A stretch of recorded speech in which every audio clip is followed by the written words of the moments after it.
Hoş, neymiş? Ma'lum bo'lganki, o'ymeldiki qor g'oz bilan do'ngmeldik soli soz, oldin qishilishga o'g'loq tortishin deb so'rini tagishib jidallashyapti. Ularni oldin kelib kelinglar. Sababining nimaligini ularning o'z og'zidan o'qib beray. Xo'p, bashaplar. Labbay. Qor bilan soli mashrabligini olib kelinglar. Xo'p.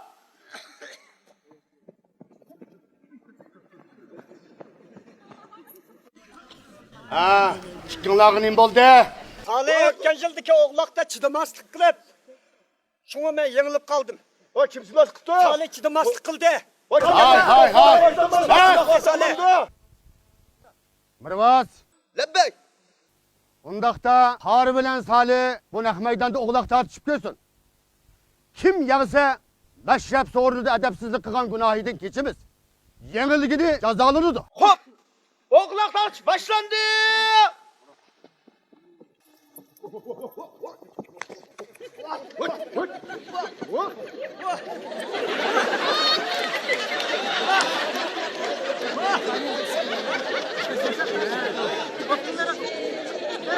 Tata, kuchab tata.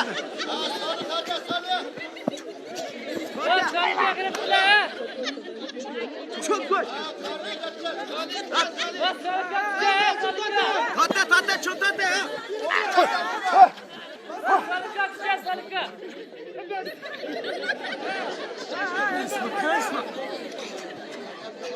Tata, kuchab.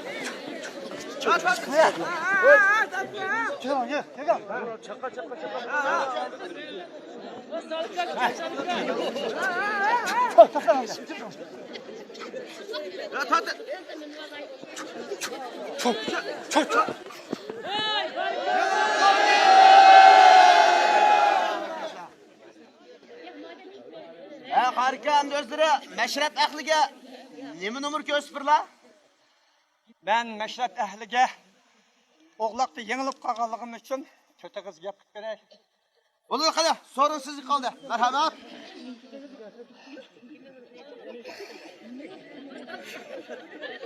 U yaxshi, bu yaxshi, dunyoda nima yaxshi? Birinchidan ota bilan ona yaxshi. Vafosi yo'q qarindoshdan vafodor yoringiz yaxshi. Aslanganda kaygili ma'si yaxshi, ma'sining tepasiga shippidi kaygili kash yaxshi. Erdu xotundo so'rgan narsani bas yaxshi. Oşoq mehribon bo'lsa, haftada 2 qitim kas yaxshi.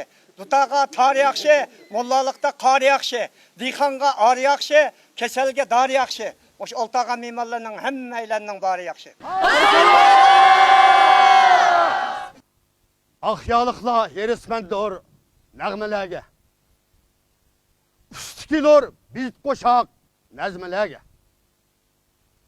Sazəndə həm usulçisi təx olubdu. Kelməz quruq əzəldillah bəzmələrə.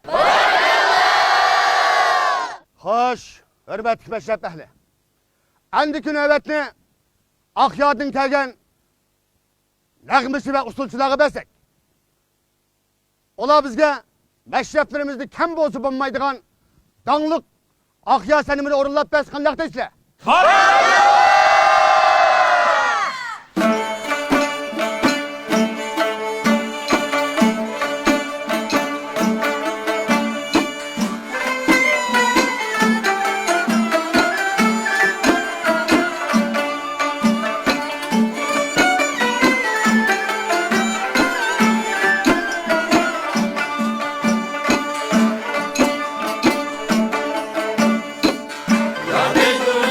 Ya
Hayır